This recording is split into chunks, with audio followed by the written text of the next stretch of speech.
Hi everyone. ஒரு cataract surgery பண்ணுறதா இருந்தால் ஸ்டார்டிங்லேருந்து எண்டிங் வரைக்கும் என்னென்ன பண்ணுவோன்றதை பற்றி இந்த வீடியோவில் பார்க்கலாம். ஸோ இந்த பேஷண்ட் நம்ம ஹாஸ்பிட்டலுக்கு வந்தாங்க. அண்டு வந்ததுமே முதல்ல அவங்கக்கிட்ட இந்த டீட்டெயில்ஸ்லாம் கலெக்ட் பண்ணுவோம். அவங்க பேர், ஏஜ் எல்லாமே. அதுக்கப்புறம் நம்ம அவங்களோட பவர் ஏதாவது இருக்கான்னு சொல்லிட்டு இந்த மிஷினில் செக் பண்ணுவோம். இது ஏஆர்கே மிஷின். அண்ட் இந்த மிஷினில் உங்களுக்கு கேட்ராக்ட்னு அதுவே காட்டுது. ஸோ அதுக்கப்புறம் நம்ம ப்ரெஷர் செக் பண்ணணும். ஸோ 2 கண்லேயும் என்ன ப்ரெஷர் இருக்குது, ப்ரெஷர்னால் ஏதாவது பிரச்சனை இருக்கா என்னன்னு சொல்லிட்டு பார்ப்போம். அண்ட் இதை தவிர கண்ணாடி போட்டு நம்ம செக் பண்ணி பார்க்கணும். ஸோ இந்த பேஷண்ட்டுக்கு கண்ணாடி போட்டு செக் பண்ணி பார்க்கும்போது சரியாக அவங்களுக்கு தெரியலை. அதுதான் நம்ம இப்போ பார்க்க போகிறோம்.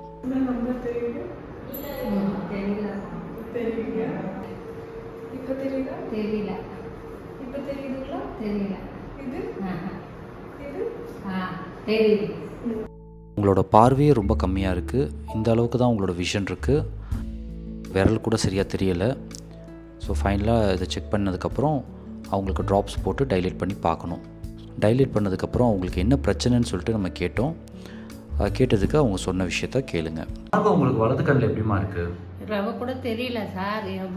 மெயின் ரோட்டில் போனால் எதிர்க்க வண்டியெல்லாம் வந்தால் கண்ணு தெரியல.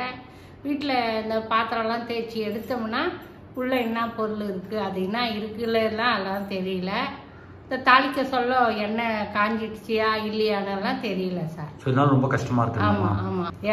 இடது கண்ணால் தான் நான் எல்லாம் பார்த்துட்டு இருக்கேன். இதுக்கப்புறம் தான் நான் செக் பண்ண ஆரம்பித்தேன். இது ஸ்லிட் லேம்ப் எக்ஸாமினேஷன். ஸோ போகிற எந்த அளவுக்கு இருக்குது என்னன்றதை ஃபுல்லாக செக் பண்ணேன். நெக்ஸ்ட்டு அவங்களுக்கு லென்ஸ் வச்சு அவங்களோட ரெட்டினா செக் பண்ணேன். அதில் சரியாக தெரிலன்னு சொல்லிட்டு வேறு ஒரு லென்ஸ் வச்சு செக் பண்ணி பார்த்தேன். அதுக்கப்புறம் அவங்களுக்கு ஏ ஸ்கேன் சொல்லிவிட்டு, அதாவது அவங்களோட கண்ணோட லென்த் என்னன்னு சொல்லிட்டு நம்ம செக் பண்ணி பார்த்தோம். ஸோ அதை தண்ணியை வச்சு இந்த மாதிரி செக் பண்ணணும். செக் பண்ணும்போது அதில் மிஷினில் ரீடிங் வரும் இந்த மாதிரி. ஸோ அந்த ரீடிங் வந்ததுக்கப்புறம் நம்ம சிரிஞ்சிங் பண்ணி பார்த்தோம். அதாவது அவங்களோட நீர்ப்பை எப்படி இருக்குது, நீர்ப்பையில் பாதை கரெக்டாக இருக்கா இல்லையான்னு.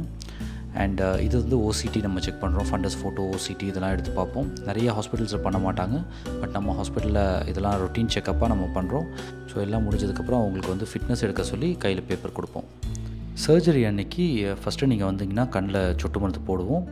சொட்டு மருந்து போட்டதுக்கப்புறம் பாப்பா விரிஞ்சதுக்கப்புறம் மயக்க மருந்து கொடுக்கறதுக்கு ஒரு சின்ன ஊசி மாதிரி கண்ணு பக்கத்தில் ஊசி போடுவோம். ஸோ தட் உங்களுக்கு ஆப்ரேஷன் பண்ணுறது தெரியாது. அண்ட் அதுக்கப்புறம் நம்ம ஆப்ரேஷன் பண்ணிவிடுவோம். புற ஆப்ரேஷன் முடிஞ்சு 3 நாள் கழித்து இந்த பேஷண்ட் நம்ம ஹாஸ்பிட்டலுக்கு வந்தாங்க. அண்ட் எந்த அளவுக்கு படிக்கிறாங்கன்னு நீங்களே பாருங்கள்.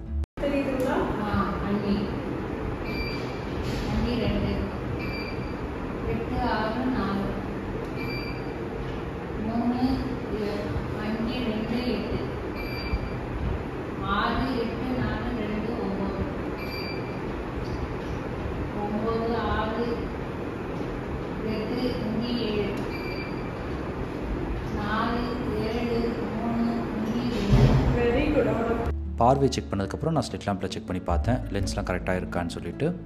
அந்த பேஷண்ட் புற ஆப்ரேஷனுக்கு அப்புறம் எப்படி ஃபீல் பண்ணுறாங்கன்றதை நீங்களே கேளுங்க. ஆப்ரேஷனுக்கு அப்புறம் எப்படிமா இருக்குது பார்வை? நல்லா இருக்குது சார். ஒன்றும் இல்லை, எனக்கு ரொம்ப நல்லா இருக்குது. சரி.